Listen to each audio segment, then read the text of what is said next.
नमस्कार दोस्तों, मेरा नाम कृष्णा है और मैं पिछले 11 साल से प्राइवेट जॉब में कार्यरत हूँ।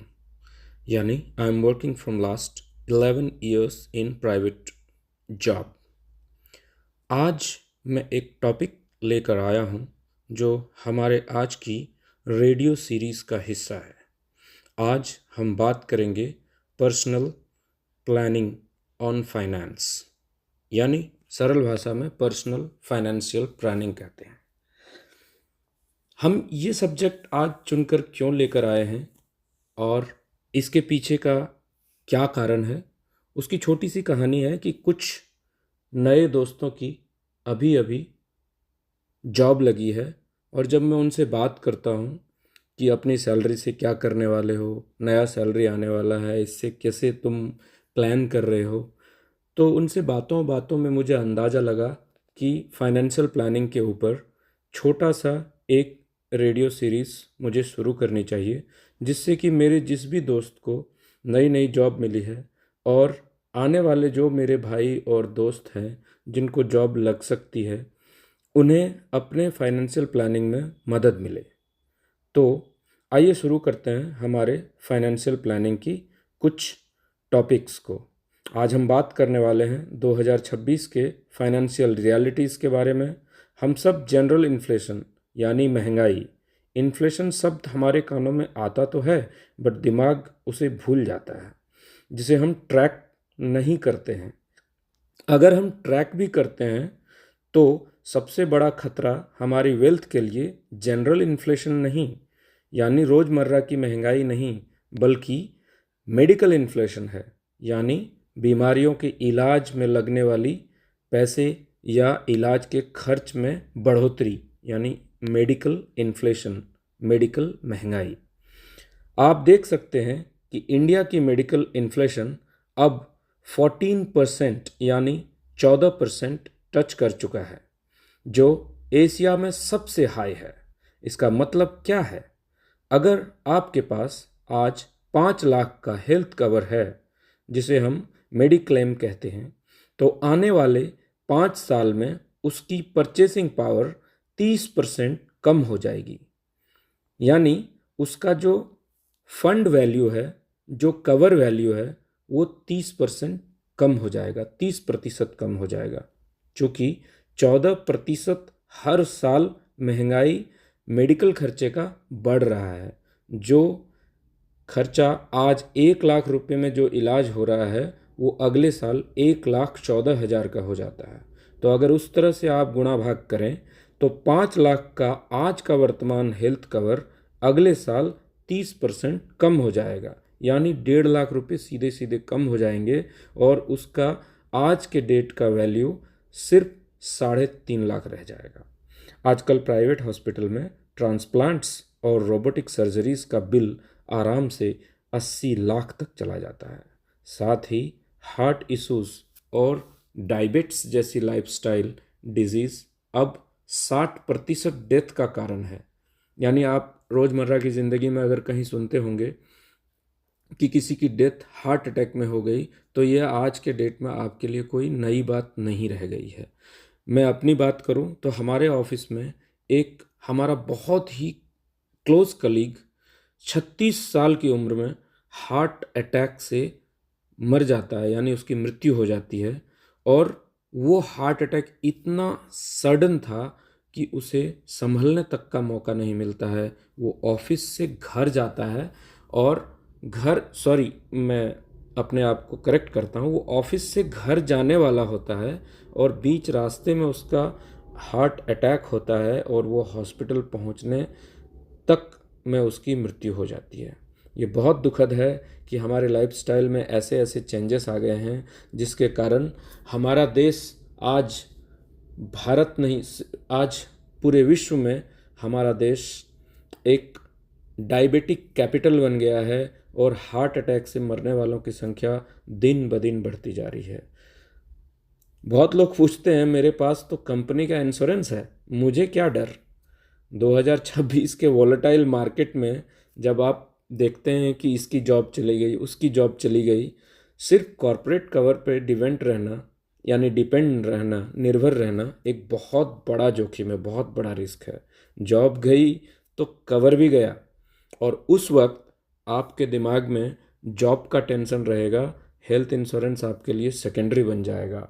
भगवान ना करे ऐसा किसी के जीवन में दिन देखने को मिले, लेकिन अगर ऐसा होता है तो आप खुद एक बार आंख बंद करके इमेजिन करके देखो वो कितना भयावह होगा कि आपके हाथ में जॉब भी नहीं है और आपके परिवार के किसी सदस्य को मेडिकल इमरजेंसीज हो गई है, और उसके लिए आपके मेडिकल कवर जो था हेल्थ इंश्योरेंस कंपनी का वो भी अवेलेबल नहीं है। तो अब आइए बात करते हैं इन सब सिचुएशंस को जूझने के लिए हमें कैसे अपने आप को तैयार रखना है। मैं खासकर अपने उन दोस्तों से बात करना चाहता हूं इस रेडियो सीरीज़ में जिनकी नौकरी या तो पिछले 2-3 साल पहले लगी है, या फिर अभी नए जो रिक्रूटमेंट हुए हैं उनका offer letter, appointment letter and joining इस सीरीज़ में, ये नए वाले नौकरी की सीरीज़ में हुई है। तो इस क्राइसिस से बचने का सबसे पहला स्टेप क्या है? वो है एक solid emergency fund. Emergency fund यानी आपातकालीन राशि। ये आपका नॉन नेगोशिएबल लिक्विडिटी सील्ड है, यानी कवच है। इसमें कुछ प्रमुख बिंदु क्या है? पहले लोग कहते थे कि 3 महीने का बैकअप काफ़ी है, पर आज हमें 3-6-12 रूल फॉलो करना पड़ेगा। ये आपका जॉब की वोलैटिलिटी यानी उतार चढ़ाव पे डिपेंड करता है। सिंगल हैं यानी आप शादीशुदा नहीं हैं तो 3 महीने की सैलरी आपके पास हर वक्त किसी लिक्विड फॉर्म में, यानी तुरंत कैश कर लिया जाए ऐसे फॉर्म में रहने चाहिए। मैं आगे बताऊंगा कि आप पैसे को कैसे टुकड़ों में रख सकते हैं ताकि आपका एक साथ सारा पैसा निकलने पर आपका इंटरेस्ट इनकम भी कम ना हो और आपका काम भी चल जाए। ये अगर आपके पास डिपेंडेंट्स हैं, यानी मैं पहले बताया जो सिंगल हैं जिनकी वैवाहिक जीवन की शुरुआत नहीं हुई है। अब बात करते हैं जिनके ऊपर कोई निर्भर है, यानी डिपेंडेंट्स हैं, जिनकी पत्नी है, जिनके बच्चे हैं।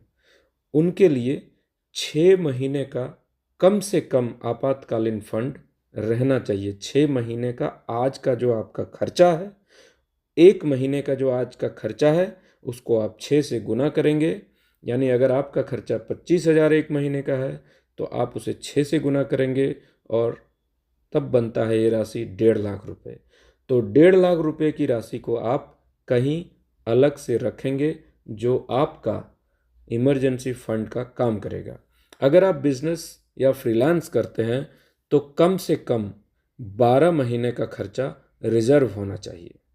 इस पैसे को एक ही सेविंग्स अकाउंट में मत छोड़िएगा, क्योंकि अगर हम एक अकाउंट में छोड़ते हैं तो कई बार पैसे निकालने पड़ते हैं और वो एक साथ निकलता है। तो इसको रोकने के लिए हम क्या कर सकते हैं? हम एक प्रायोरिटी बकेट सिस्टम यूज़ करेंगे जिसमें हम पैसे को अगर 12 महीने का इमरजेंसी फंड है तो 12 टुकड़े में बांट लेंगे, अगर 6 महीने का इमरजेंसी फंड है तो 6 टुकड़े में बांट लेंगे, और अपनी इमरजेंसी सेविंग्स का एक बड़ा हिस्सा लैडर्ड एफडी यानी टुकड़े टुकड़े में एफडी रखिए। यानी जैसे मैंने बात किया अभी 12 टुकड़े बनाइए, एक एक महीने का जो खर्चा है उस तरह से 12, यानी पहले महीने का जो खर्चा है उसे 1 महीने के सेविंग्स के लिए रखिए, दूसरे को 2 महीने की एफडी रखिए, तीसरे को 3 महीने का एफडी रखिए। इस तरह से 12 महीने तक का एफडी आप करा सकते हैं 12 टुकड़ों को, ताकि ज़रूरत जब पड़े आपको तो आप एक साथ 12 महीने के जो एफडी हैं उसे तोड़ के पूरे पे इंटरेस्ट इनकम को ख़राब ना करें। आप एक टुकड़े को तोड़ें और जब आपका ज़रूरत दूसरे टुकड़े को तोड़ने की पड़े तो दूसरे टुकड़े को तोड़ें। तो ऐसे करने से आप सिर्फ उतनी ही एफडी तोड़ेंगे जितनी कैश की आपकी ज़रूरत है, यानी रिक्वायरमेंट है, और बाकी पर इंटरेस्ट मिलता रहेगा।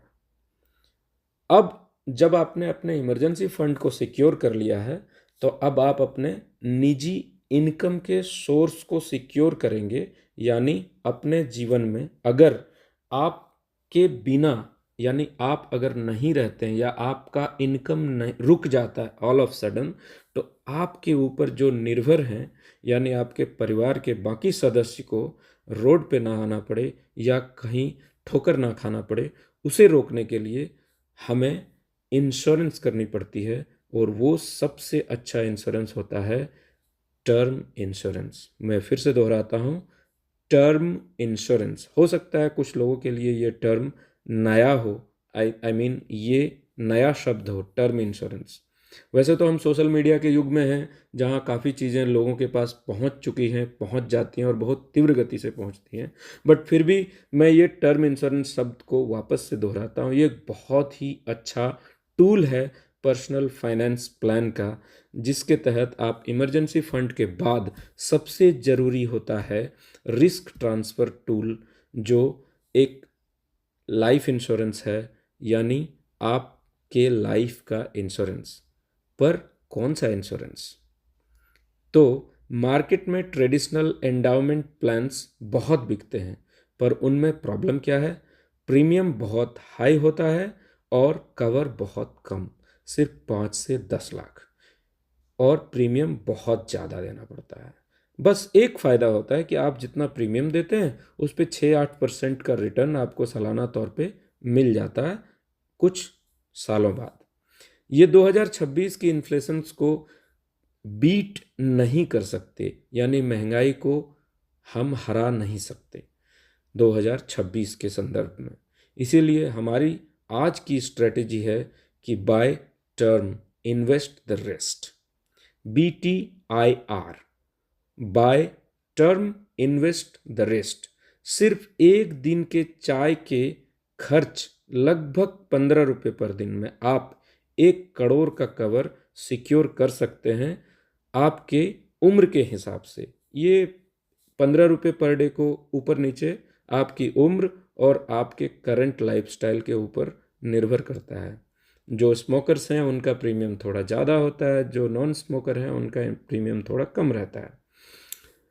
लेकिन आपको कितना कवर चाहिए, इसके लिए हम DIME फॉर्मूला यूज़ करेंगे। DIME मतलब डी फॉर डेट, आपका कितना लोन है। आई फॉर इनकम, साल की income multiplied by the years आपकी फैमिली को सपोर्ट चाहिए। यहाँ पे मैं थोड़ा सा आपको सजेस्ट करना चाहूँगा। जनरली एक इंसान, एक आदमी की 20 साल की इनकम को टर्म इंश्योरेंस का कवर लेना चाहिए। लेकिन अगर उसके पास पहले से कुछ सेविंग्स है और उसकी उम्र 30 से 35 साल के ऊपर है, तो 10 साल का कम से कम तो लेना ही चाहिए। यानी your current annual income multiplied by 10 is equal to the coverage you required for term insurance. यानी सरल भाषा में कहें तो अगर आपका आज का साल का इनकम 3 लाख रुपए है, तो उसे आप 10 से मल्टीप्लाई करेंगे तो वो 30 लाख रुपए बनते हैं, और वही आपके टर्म इंश्योरेंस का कवर होता है। क्योंकि हम हर साल 4 से 6% का इन्फ्लेशन को देखेंगे, तो गोइंग फॉरवर्ड आज का 30 लाख रुपए 10 साल बाद के 30 लाख रुपए से कहीं कम वैल्यू होगी। आज का वैल्यू हमारा आज के संदर्भ में है, बट इन्फ्लेशंस को करते करते वो वैल्यू कम पड़ जाएगा। जैसे कि हमारे पिताजी के टाइम में 20-30 रुपये पर लीटर पेट्रोल हुआ करता था, और आज हम 110 रुपये 120 रुपये तक पेट्रोल खरीद चुके हैं। यही इन्फ्लेशन का बेसिक डाटा है। तो आइए फिर बात करते हैं टर्म इंश्योरेंस के ऊपर। अब हम बात करते हैं आई, यानी इनकम, जो हमने बताया है DIME फॉर्मूला का D फॉर डेट, आपका कितना लोन है, और इनकम मल्टीप्लाइड बाय 10 ईयर्स और 20 ईयर्स, आपकी जो सबसे ज़्यादा सूटेबल है वहाँ पर आप सेलेक्ट करें। बट कम से कम 10 साल का तो इनकम करें ही करें। M for mortgage, home loan अगर हो कोई अमाउंट तो वो अमाउंट, और E फॉर एजुकेशन, बच्चों के आगे की पढ़ाई की कितनी रिक्वायरमेंट है। अगर आपके बच्चे छोटे हैं तो 10 साल बाद उनकी पढ़ाई के लिए आपको, जैसे आज के डेट में MBBS की पढ़ाई 50 से 55 लाख की होती है, अगर आपने एमबीबीएस की पढ़ाई के बारे में सोचा है, या एस्ट्रोनॉट इंजीनियरिंग के बारे में पढ़ाई सोची, या रोबोटिक्स इंजीनियरिंग, या एविएशन में पायलट बनाने का सोचा है, तो उसकी जो कॉस्ट है आज की, उस कॉस्ट को आप अपने टर्म इंश्योरेंस वाले इंश्योरेंस कवरेज में ज़रूर जोड़ें। इन सब को ऐड करें, इन सब को DIME में बताए गए सबको जोड़ लें, और वही आपका आइडियल टर्म कवर अमाउंट होना चाहिए। तो अब हमने बात किया, सबसे पहले इमरजेंसी फंड किया, उसके बाद हमने इंश्योरेंस कर लिया, जिससे कि आपकी फ्यूचर और अनसर्टिनिटी दोनों आपका सिक्योर हो गया। अब तीसरा पहलू होता है स्वास्थ्य यानी हेल्थ। जैसे कि हमने बात किया है, हॉस्पिटल का जो बिल है, हर साल हॉस्पिटल में आने वाले खर्चे यानी मेडिकल के क्षेत्र में आने वाला खर्चा हर साल 14% की दर से बढ़ रहा है। उसी तरह हेल्थ इंश्योरेंस एक ऐसा टूल है जो आपको बहुत सारे असावधानियों से बचा सकता है, बहुत सारे प्रॉब्लम्स से बचा सकता है। कई परिवारों को हमने देखा है अपने जीवन भर की कमाई सिर्फ 1 से 2 साल के अंदर ही गंवाते हुए, क्योंकि उनके घर में किसी एक सदस्य को ऐसी कोई गंभीर बीमारी हो गई जिसके इलाज में उनका सारा पैसा खत्म हो गया। तो अब हम बात करेंगे हेल्थ इंश्योरेंस आर्किटेक्चर के ऊपर। अब बात करते हैं सबसे क्रिटिकल पॉइंट पर, यानी हेल्थ इंश्योरेंस के खर्चे और हेल्थ इंश्योरेंस के कवरेज के ऊपर। दिल्ली के हॉस्पिटल का हाल आप सब जानते हैं। आप कहीं भी हॉस्पिटल में चले जाइए, बीमारियों की वजह से आपको वहाँ जाके इलाज कराने का पैसा और समय दोनों देना पड़ता है। एक सिंपल हार्ट का बाईपास सर्जरी आज कम से कम 6 से 7 लाख रुपए तक जाता है। तो क्या हमें 1 करोड़ का नॉर्मल हेल्थ प्लान लेना चाहिए? नहीं, क्योंकि उसका प्रीमियम बहुत महंगा होगा। 1 करोड़ प्रैक्टिकली सुनने में और उसका प्रीमियम देने में, दोनों में बहुत फ़र्क है। 1 करोड़ का इंश्योरेंस सुनने में बहुत अच्छा लगता है, पर जब आप उसका प्रीमियम सुनेंगे तो आपके कान खड़े हो जाएंगे। तो फिर क्या करना चाहिए हमें? तो हमें बनानी चाहिए स्मार्ट स्ट्रेटजी। अपने पॉलिसी को लेयर करना चाहिए। यानी लेयर कैसे करेंगे? Base plan plus super top up.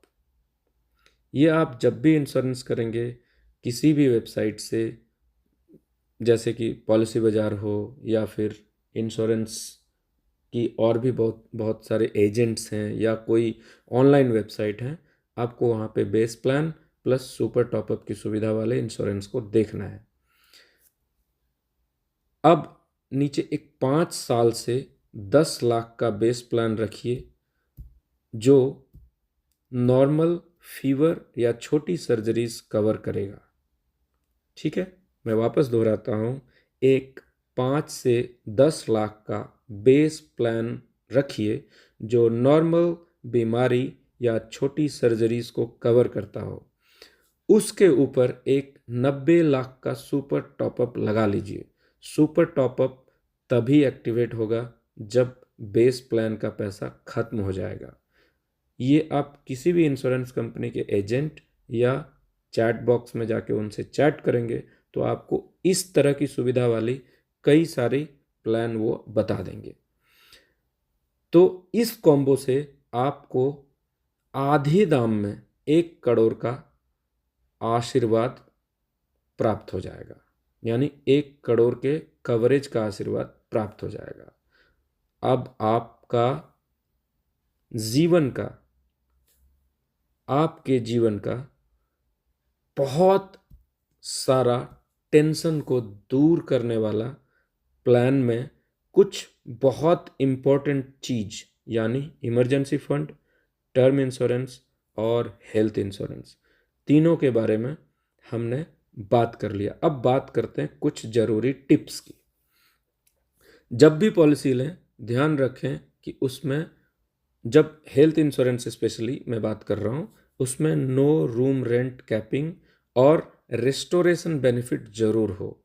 मैं वापस रिपीट करता हूँ, जब भी हेल्थ इंश्योरेंस लें ये इंश्योर करें कि उसमें नो रूम रेंट कैपिंग और रेस्टोरेशन बेनिफिट ज़रूर हो, वरना क्लेम के टाइम आपके पॉकेट से काफ़ी पैसा देना पड़ जाएगा।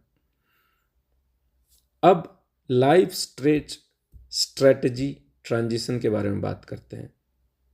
लाइफ स्टेज स्ट्रेटजी ट्रांजिशन, आखिरी बात, आपकी एज के हिसाब से आपकी स्ट्रेटजी बदलनी चाहिए। अगर आप 25 से 35 के एज ग्रुप में हैं तो आप एक्विजिशन फेज में हैं। किस फेज में हैं? एक्विजिशन फेज में हैं। आपको लगता होगा कि आप बिल्कुल हेल्दी हैं, इंश्योरेंस की क्या ज़रूरत, पर यही सबसे सही टाइम है प्रीमियम लॉक इन करने का। इसके बहुत फ़ायदे हैं, अब बताएंगे आपको इसके बारे में धीरे धीरे। आगे 25 की उम्र में लिया गया टर्म प्लान 45 की उम्र के कंपैरिजन में 2.5 गुना सस्ता होता है। 2.5 गुना, यानी अगर 45 के उम्र में आपका प्रीमियम 25,000 है, अगर वही प्रीमियम आप 25 के एज में देते तो आपका 10,000 होता। आशा करता हूं समझा पाया। और हेल्दी रहते हुए वेटिंग पीरियड भी इजीली निकल जाता है। वेटिंग पीरियड यानी, यह आपके लिए थोड़ा सा नया टर्म है हमारे इस चर्चा में। वेटिंग पीरियड यानी ऐसी कोई बीमारी जो आपके शरीर के अंदर छुपा हुआ है और आपने किसी भी टेस्ट में या फिर उसे जाना नहीं या फिर कराया नहीं, वो निकला नहीं। एग्जाम्पल के लिए, आपको अगर कोई बीमारी है, जैसे कि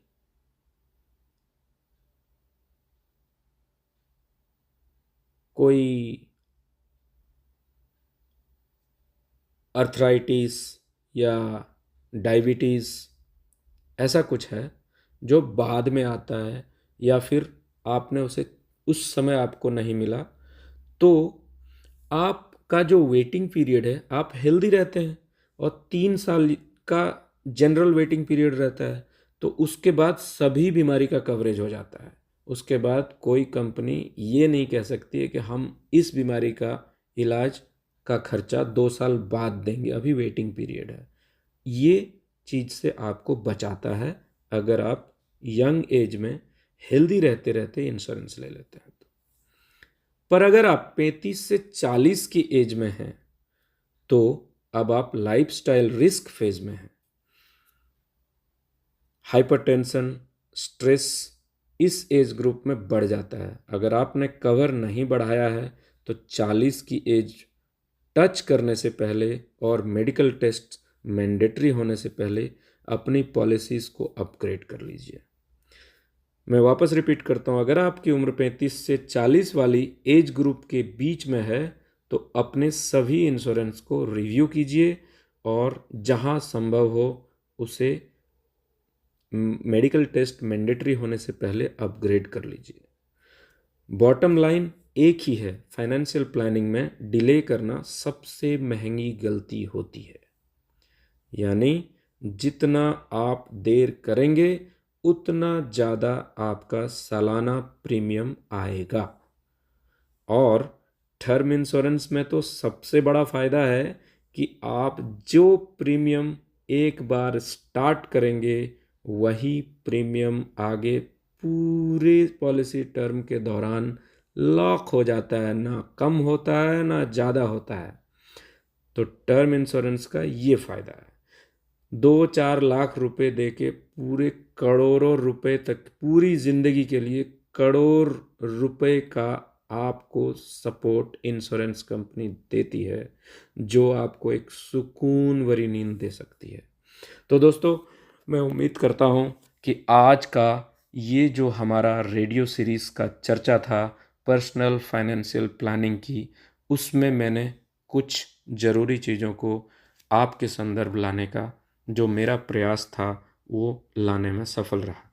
अब कुछ टिप्स जिनकी नौकरी नई नई लगी है उनके लिए खासकर मैं अपने एक्सपीरियंस से आप सबसे रिक्वेस्ट करूँगा कि आपका लाइफस्टाइल में बहुत सारा चेंजेस मत लाइए। अगर आपका सैलरी 50,000 है और आपके जॉब लगने से पहले आपका खर्चा 15,000 रुपये पर मंथ था, तो आप अपने पूरी फैमिली वालों से बैठ के बात कीजिए और उन्हें बताइए कि जैसे आप आज से पीछे 2-3 साल से 15,000 वाली मेरी सैलरी से या 15,000 वाले इनकम से लाइफस्टाइल जी के आप अपना पूरा दिनचर्या मेंटेन रखते थे, मुझे बस 5 साल वही लाइफस्टाइल मेंटेन करके दे दीजिए और उसके बाद मैं आपसे कभी भी हिसाब नहीं मांगूंगा, क्योंकि 5 साल में मैं अपना पोर्टफोलियो इतना बना लूँगा कि उसके बाद आप लाइफस्टाइल को अगर कॉस्ट को डबल भी कर देंगे तब भी मेरे लिए कुछ प्रॉब्लम नहीं होगा। लेकिन अगर आज आप डबल करते हैं या आज आप अपना all of sudden lifestyle cost को बढ़ा देते हैं, तो अगले 5 साल बाद भी अगर आप मुझसे कहीं इन्वेस्ट करने के लिए या कुछ एंजॉय करने के लिए पैसे मांगेंगे, तो मुझे कैलकुलेट करके ही खर्चा करना पड़ेगा। तो ये एक बहुत बड़ी चीज़ है। और दूसरा, अगर आपके पास कोई लोन हो, अगर आपके पास पहले से कुछ कर्जा है, तो सबसे पहले आप वो कर्ज ख़त्म कीजिए और नया कर्जा अपनी पूरी मंथली सैलरी का 5% से ज़्यादा नहीं लीजिएगा। तीसरा सबसे ज़रूरी टिप है क्रेडिट कार्ड। जैसे ही आपकी नौकरी लग जाती है, जैसे ही आपका सैलरी अकाउंट हो जाता है, आपके सैलरी क्रेडिट होने के दिन से आपके पीछे बैंक एजेंसीज, बैंक के लोग और बाकी बहुत सारे एजेंट्स आपको क्रेडिट कार्ड और लोन और कितने सारे अट्रैक्टिव टूल्स को बेचने की तैयारी या बेचने की मनसा लेके आपको कॉल करते हैं। बहुत तरह के लुभावने ऑफर्स देते हैं, बट मेरी बात मानिए, मैं पिछले 15 साल से जॉब कर रहा हूँ और मैंने बहुत सारे क्रेडिट कार्ड यूज़ भी किए हैं। उसके डिसएडवांटेजेस 99% हैं और 1% एडवांटेज है, जो मैं अपने एक्सपीरियंस से आपको रिक्वेस्ट करता हूँ कि आप क्रेडिट कार्ड के जाल, लोन के जाल या फिर क्रेडिट वाले टूल्स के जाल में मत पड़िए। अगले 5 साल, 5 साल अपनी सैलरी का 50% आप इन्वेस्ट कीजिए। अब आप कैसे इन्वेस्ट करेंगे? या तो किसी जानकार इन्वेस्टमेंट एडवाइज़र के पास बैठिए या इन्वेस्टमेंट एडवाइज़र सर्विसेज को सब्सक्राइब कीजिए।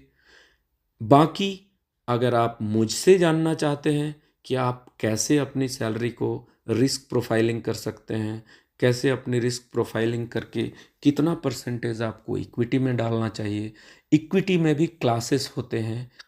स्टॉक मार्केट में लार्ज कैप होता है, मिड कैप होता है, स्मॉल कैप होता है, माइक्रो कैप होता है, ईटीएफ्स होते हैं और बहुत सारे और भी टूल्स हैं जहां आप डायरेक्ट इन्वेस्ट कर सकते हैं। म्यूचुअल फंड होते हैं, कैसे आप अपने लिए करेक्ट म्यूचुअल फंड सिलेक्ट कर सकते हैं, कौन सा म्यूचुअल फंड आपके एज ग्रुप यानी 25 से 30 साल वालों के लिए सही है, कौन सा एज ग्रुप सिंगल लोगों के लिए, कौन सा एज ग्रुप और सिंगल लोगों के लिए कौन सा म्यूचुअल फंड सही है, वो मैं बता सकता हूँ। लेकिन मैं किसी कंपनी के बारे में या किसी फंड के बारे में नहीं बताऊंगा, मैं आपको कैटेगरी के बारे में बताऊंगा। आप खुद से उस कैटेगरी को सर्च करेंगे, वहाँ पे आपको मिल जाएगी टॉप 5 परफॉर्मिंग म्यूचुअल फंड्स। और एक म्यूचुअल फंड को कैसे हम देख सकते हैं कि ये म्यूचुअल फंड कितना हेल्दी है, क्या रेटिंग देखना चाहिए, कौन से एजेंसी यानी क्रिसिल या इक्रा, इसकी रेटिंग्स के क्या महत्व होते हैं, इन सब चीज़ों के बारे में मैं आप अपनी आने वाली रेडियो सीरीज़ में दोबारा से चर्चा करूँगा। तो दोस्तों, thank you so much for your time, thank you so much for your attention on this radio series. I take my today's topic rest here, and I appreciate your time. Thank you so much. Signing off, Krishna.